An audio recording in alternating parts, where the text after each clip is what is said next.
ಎಲ್ಲರಿಗೂ ನಮಸ್ಕಾರ. ಇವತ್ತು ನಾನು ತಮಿಳುನಾಡಿನ ಮಹಾಬಲಿಪುರಂ ಅಥವಾ ಮಹಾಮಲ್ಲಪುರಂನಲ್ಲಿ ಇದ್ದೇನೆ. ಇಲ್ಲಿ ನೋಡಿ, ಬಂಡೆಯಲ್ಲಿ ಕೆತ್ತಿದಂತಹ ಕೆತ್ತನೆಗಳು ನಿಮಗೆ ಕಾಣ್ತಾ ಇದೆ. ಇದನ್ನು ಎರಡು ಕಥೆಯನ್ನು ಹೇಳ್ತಾರಂತೆ. ಒಂದು, ಭಗೀರಥ ಗಂಗೆಯನ್ನು ಭೂಮಿಗೆ ತೆಗೆದುಕೊಂಡು ಬಂದಂತಹ ಕಥೆಯನ್ನು ಇದು ಬಿಂಬಿಸುತ್ತೆ ಅಂತ ಕೆಲವರು ಅಭಿಪ್ರಾಯಪಟ್ಟಿದ್ದಾರಂತೆ. ಹಾಗೆಯೇ ಅರ್ಜುನ ತಪಸ್ಸು ಮಾಡಿ ಪಾಶುಪತಾಸ್ತ್ರವನ್ನು ಪಡೆದುಕೊಂಡನಲ್ವ ಶಿವನಿಂದ, ಅದನ್ನು ಕೂಡ ಇದು ಹೇಳುತ್ತೆ ಅಂತ ಕೆಲವರು ಹೇಳ್ತಾರಂತೆ.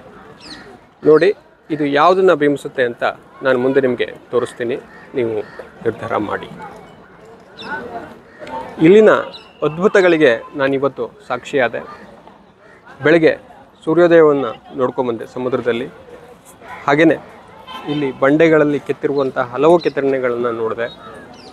ಪಂಚರಥಗಳನ್ನು ಕೆತ್ತಿದ್ದಾರೆ, ಅದು ಅದ್ಭುತವಾಗಿದೆ, ಅದನ್ನು ಕೂಡ ನೋಡಿದೆ. ನಿಮಗೆಲ್ಲವನ್ನೂ ಮುಂದೆ ತೋರಿಸ್ತೀನಿ. ನೀವು ನಾನು ನೋಡ್ತಾ ಇರ್ಬೋದು, ಬಿಸಿಲಿನಲ್ಲಿ ಬೆಂದು ಹೋಗಿದ್ದೇನೆ, ದಣಿದಿದ್ದೇನೆ. ಮನುಷ್ಯ ದಣಿಬೇಕಂತೆ.